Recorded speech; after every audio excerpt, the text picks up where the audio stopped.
तो पहला तो सवाल ये आता है कि सर नोटिफिकेशन कब तक आ जाएगा। देखिए मैं आपसे कहूं कि कभी भी आने को आपका 10 दिन में आ जाए और आने को भैया आपका 1 महीने तक भी ना आए, लेकिन नोटिफिकेशन आपका मतलब इसके ऊपर कभी भी आ जाएगा। इन्होंने मैंने बताया ना पिछले साल ये प्रोसेस स्टार्ट करा था और इस साल जुलाई अब आने वाली है, जुलाई चल रही है अब आपकी। तो आप सोच सकते हो कितना लेट कर दिया, और किस चीज के ऊपर, कभी किसी चीज के ऊपर किसी चीज के ऊपर। अब मैं सारी डिपार्टमेंटल बात आपको बताने नहीं बैठूंगा। आप अपने माइंड के अंदर दिमाग में बैठा लीजिए कि वैकेंसी हमारी कभी भी आ सकती है, लेकिन ये जरूर है कि आपकी वैकेंसी आने वाली है। दूसरी बात करते हैं, अगर नोटिफिकेशन डिले हो रहा है, लेट हो रहा है, तो भाई हम क्या तैयारी करें, ठीक है, किस प्रकार से कौन कौन सी चीजें पढ़नी होती है। देखिए अगर आप लोग केवीएस के पैटर्न को देखोगे, आप लोग तो पिछले 1-2 बार को देख सकते हो, मैं तो कई सालों से इसको देखता आ रहा हूं, ठीक है। अगर आप इसके पैटर्न को देखोगे तो एक रिटन एग्जाम आता है, साथ में फिर आपका एक इंटरव्यू हो जाता है। इंटरव्यू का ये जो आपका रेशियो है वो चेंज करते रहते हैं, ठीक है। जैसे पिछली बार 70-30 कर दिया, 70% आपका रिटन, 30% आपका इंटरव्यू। उसमें क्लास डेमो भी इन्होंने जोड़ दी थी, और वो सच्चाई हमको पता है इन लोगों ने कितनी क्लास डेमो उसके अंदर करवाई है। कई कई सेंटर ऐसे थे, इंटरव्यू के नाम पर, क्लास डेमो के नाम पर फॉर्मेलिटी करके उनको भेज दिया गया, ठीक है। हमारे पास तो बच्चे थे, इंटरव्यू की भी तैयारी कराई थी, तो फीडबैक आ गया था, ठीक है। हाँ सिलेबस में दे देंगे कि भाई रिटर्न एग्जाम लेंगे, फिर उसके बाद इंटरव्यू भी लेंगे, डेमोस्ट्रेशन लेंगे या डेमो क्लास लेंगे, और इस तरीके से हम यहाँ पर पारदर्शी तरीके से चीजों को यहाँ पर लेके चलेंगे, जो कि पूर्णतः सत्य नहीं होती है। लेकिन आपके सामने वो वाली बात क्लियर है कि पहले आपको रिटर्न एग्जाम तो इसके अंदर एक देना ही होगा। अब समस्या ये आ जाती है कि सर टीयर 3 की एक एग्जाम की बात हो रही है, तो उससे तो हमें बहुत दिक्कत आ जाएगी। देखिए बहुत बहुत ज्यादा कंफ्यूजन की स्थिति है, अभी एग्जैक्ट कोई भी आपको कुछ नहीं बता सकता। अगर टीयर 3 आ गया तो भाई फिर वही है आपका पहला क्वालिफाइंग नेचर, सेकंड जो पेपर है अभी उसके ऊपर कुछ भी कंफर्मेशन मेरे पास तो नहीं है कि वो सब्जेक्टिव होगा या ऑब्जेक्टिव होगा, और थर्ड वाला इंटरव्यू होगा। इंटरव्यू आपके केवीएस के एग्जाम के अंदर होगा ही होगा। अगर आप लोग एनईपी 2020 को पढ़ोगे तो एनईपी 2020 के अंदर ये क्लियर लिखा हुआ है कि टेट एग्जाम, ठीक है, लाइक आप लोग सी टेट हो गया, और उसके अलावा आपके इंटरव्यू ये आपके चाहिए ही चाहिए। जो प्राइवेट स्कूल होते हैं उसमें भी चाहिए भाई इंटरव्यू, तो इंटरव्यू इसके अंदर से हट नहीं सकता, डेमो क्लास इसके अंदर से हट नहीं सकती, ठीक है। अब ये किस प्रारूप पर लेते हैं, कौन से क्वालिफाइंग नेचर को रखते हैं, कौन से सब्जेक्टिव ऑब्जेक्टिव को रखते हैं, ये चीजें क्लियर जो हो पाएगी नोटिफिकेशन के आने के बाद क्लियर हो पाएगी। बस आप अपने दिमाग में दो चीजें अभी तक बैठा ली, पहला नोटिफिकेशन, रोज रोज उसके ऊपर बात नहीं करनी, कभी भी आ जाएगा। दूसरा, एक हमें रिटर्न एग्जाम तो देना ही देना पड़ेगा, और दूसरा हमें एक आपका इंटरव्यू की तैयारी करनी पड़ेगी। मेरे कहने से इंटरव्यू की तैयारी और इंटरव्यू के बारे में जितनी भी चीजें माइंड से निकाल दो, छोड़ दो, वो आपका बाद का प्रोसेस है। अगर टीयर 3 आएगा तो भी बाद का प्रोसेस है, अगर आपका पहले जैसा होगा तो भी आपका बाद का प्रोसेस है।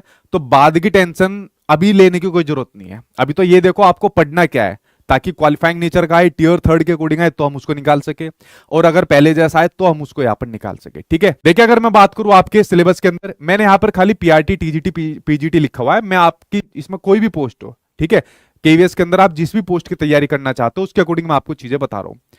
देखिए केवीएस के एग्जाम के अंदर हमेशा से 2 लैंग्वेज आती रही है। 2 लैंग्वेज कौन कौन सी है, हिंदी और इंग्लिश, ये 2 लैंग्वेज आती रही है, ठीक है। बहुत साल पहले, ठीक है, ये कह सकते हो जब मैंने दिया था उस टाइम पर इसको क्वालिफाइंग नेचर की रखते थे, मतलब इसके अंदर आपको सिर्फ पास होना पड़ता था, बाकी इसके नंबर नहीं जुड़ते थे। इन्होंने फिर इसको मतलब चेंज भी कर दिया, चेंज करने के बाद फिर उसको हटा दिया, इसके नंबर जुड़ने लग गए।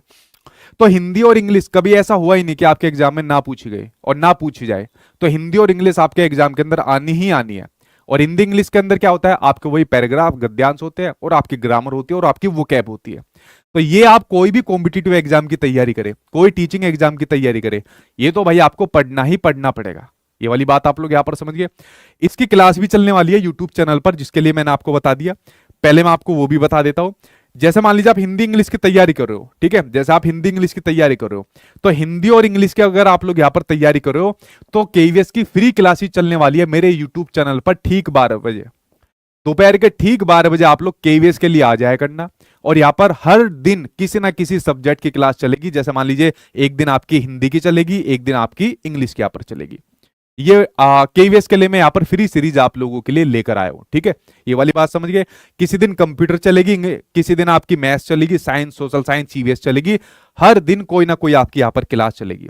तो हिंदी और इंग्लिश कोई ऐसी बहुत बड़ी मुश्किल नहीं है कि बहुत टफ आएगी हिंदी और इंग्लिश जो यहाँ पर आएगी, एक नॉर्मल पैटर्न होता है, उसके अकॉर्डिंग आपको तैयारी करनी है। तो ये 2 सब्जेक्ट अपना कंफर्म कर लो, पक्के कर लो बिल्कुल, कि जब कभी भी आए तुरंत हम टूट जाए इसके ऊपर, और हमारे इसके अंदर हमें कोई ज्यादा दिक्कत ना रहे। पहली चीज यहां पर हो गई, ये आपका सेक्शन फर्स्ट हो गया। दूसरे सेक्शन की बात करते हैं, जनरल अवेयरनेस। देखिए हर एग्जाम के अंदर करंट अफेयर्स आती थी, ठीक है। करंट अफेयर्स ऐसा होता ही नहीं है कि मतलब किसी कॉम्पिटिटिव एग्जाम में एग्जामिनर ना दे, और केवीएस के अंदर तो आती है। मुझे ध्यान है 2018 के आसपास तक मतलब 40 नंबर की करंट अफेयर्स एग्जामिनर पूछता था। ठीक है, 5 नंबर जीके टाइप पूछ ले, बाकी सारी करंट अफेयर्स पूछता था। तो करंट अफेयर्स आपके एग्जाम में आनी है। किसी भी आप एग्जाम की तैयारी करोगे, करंट अफेयर्स पढ़ोगे। मान लीजिए आप बीपीएससी की तैयारी करो, करंट अफेयर्स पढ़ोगे। डीएसएस भी कर रहे हो, करंट अफेयर्स पढ़ोगे। तो करंट अफेयर्स अपनी डेली कुछ ना कुछ पढ़ते रहिए। ये सब्जेक्ट आपको अपना तैयार रखना ही रखना है। ये वाली बात आप लोग यहाँ पर समझ गए। उसके अलावा आप लोग अपनी रीजनिंग की तैयारी करिए। ना भी करोगे अभी ना तो कोई भी दिक्कत नहीं है, ऐसे बहुत ज्यादा टफ नहीं आती। ठीक है, जैसे मैंने कहा 2018 का मैं आपको जिक्र कर रहा था, उस टाइम पर 40 नंबर रीजनिंग के जोड़ दिए जाते थे। और मैं उसी एग्जाम की बात कर रहा हूं जो लीक हो गया था। लीक के बाद 40 नंबर में भाई साहब ने 20 नंबर मैथ्स के जोड़े थे, 20 नंबर रीजनिंग के जोड़े थे। बच्चे कोर्ट के अंदर गए कि जब आपने सिलेबस में रीजनिंग दिया है तो आपने मैथ्स क्यों पूछ ली। कोर्ट ने कहा हमारा अधिकार नहीं है, आप अपने संगठन से बात करिए। ठीक है, तो उस टाइम की बात बता रहा हूं मैं, जो भी मैं आपके सामने यहाँ पर डिस्कस कर रहा हूं। तो रीजनिंग अभी ना भी पढ़ोगे तो भी कोई दिक्कत नहीं है, थोड़ी बहुत अपने एक प्रैक्टिस सेट लगाओगे तो भी रीजनिंग आपकी पक्की हो जाएगी। उसके अलावा कंप्यूटर, देखिए कंप्यूटर को केवीएस के सिलेबस में जोड़ने का वजह यह है क्योंकि आने वाले टाइम के अंदर आप भी जॉब लेकर जाओगे तो कंप्यूटर की नॉलेज आपको यहाँ पर होनी चाहिए। ठीक है, तो कंप्यूटर तो आपको पढ़ना ही पढ़ना पड़ेगा।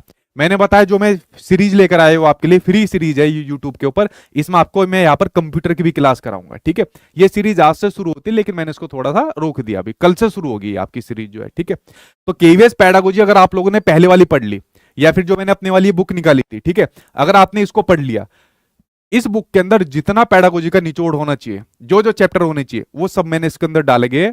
और सबसे ज्यादा मेहनत मेरी इस वाली बुक के ऊपर यहाँ पर हुई है। जिन बच्चों के पास होगी वो उनको पता भी होगा कैसी बुक यहाँ पर है। उसके अलावा ये मैंने बुक अपने एप्लीकेशन के अंदर ई बुक फ्री में डाल दी है। जिन बच्चों ने पेड बैच ले रखा है उसको इसकी फ्री ई बुक यहाँ पर मिल जाएगी। आप देखना इस बुक के अंदर आपको केवीएस पेडागोजी का उसी प्रकार का कंटेंट मिलेगा जिस प्रकार का आपका केवीएस के अंदर आता है। ठीक है, दूसरी बात, इस बुक के अंदर सारा ऑथेंटिक सोर्स के कंटेंट है, मतलब कोई एनसीईआरटी मॉड्यूल है, इग्नू है, एनओएस वगैरह, ये सब चीजें है। अगर इस बुक के अंदर आपने कोई चीज पढ़ लिया और क्वेश्चन एग्जामिनर ने इसके अकॉर्डिंग आंसर नहीं लगाया तो आप क्वेश्चन को चैलेंज कर सकते हो क्योंकि बुक के अंदर सारा ऑथेंटिक कंटेंट मैंने बनाया है। ठीक है, और केवीएस पेडागोजी के लिए देखे मैं भी अपने लिए आपके लिए एक सीरीज लेकर आया हूं। ये सीरीज रहने वाली है सीबीएसई सीरीज, जिसमें आपके सीटेट वाले बच्चे भी रहेंगे, क्योंकि सीटेट की लगभग जितनी चीजें है ना वो केवीएस के अंदर पूछ ली जाती है। जैसे केवीएस के अंदर पहली यूनिटी आपकी मतलब ग्रोथ एंड डेवलपमेंट से संबंधित है, अंडरस्टैंडिंग द लर्नर। ठीक है, तो ऐसा नहीं है कि सीटेट के अंदर जो आप लोग पढ़ोगे इसके अंदर काम नहीं आएगा, काम आएगा। बड़ा स्टैंडर्ड पेपर आपका सीबीएसई लेता है, जिसके अंदर सीटेट का पेपर हो चाहे केवीएस का पेपर हो। तो इस सीरीज को मैंने इस प्रकार से चालू किया हुआ है कि इसके अंदर ऐसे क्वेश्चन नहीं पूछेंगे कि मान लीजिए केवीएस के अंदर मैं लीडरशिप पढ़ा रहा हूं और सपोज सीटेट वालों को भी लीडरशिप पढ़ा दूं, ऐसा नहीं, उनका नुकसान हो जाएगा। तो इसके अंदर ऐसे चैप्टर लिए जो कॉमन है, लाइक ग्रोथ है, डेवलपमेंट है, मैच्योरेशन है, सोशलाइजेशन है, इस प्रकार के चैप्टर है वो इस सीरीज के अंदर मैंने लिए। और सारे वही क्वेश्चन है जिस प्रकार के सीबीएसई क्वेश्चन को सेट करता है या जो एग्जाम के अंदर उन्होंने पूछे गए। तो ये सीरीज कल से आपकी शुरू हो जाएगी। ये सीबीएसई सीरीज मेरी वाली सीरीज है, 8 बजे से शुरू हो जाएगी। डेली आपको कोई ना कोई एक क्लास मिला करेगी केवीएस की, आपको एक ना एक क्लास यहाँ पर मिला करेगी। ठीक है,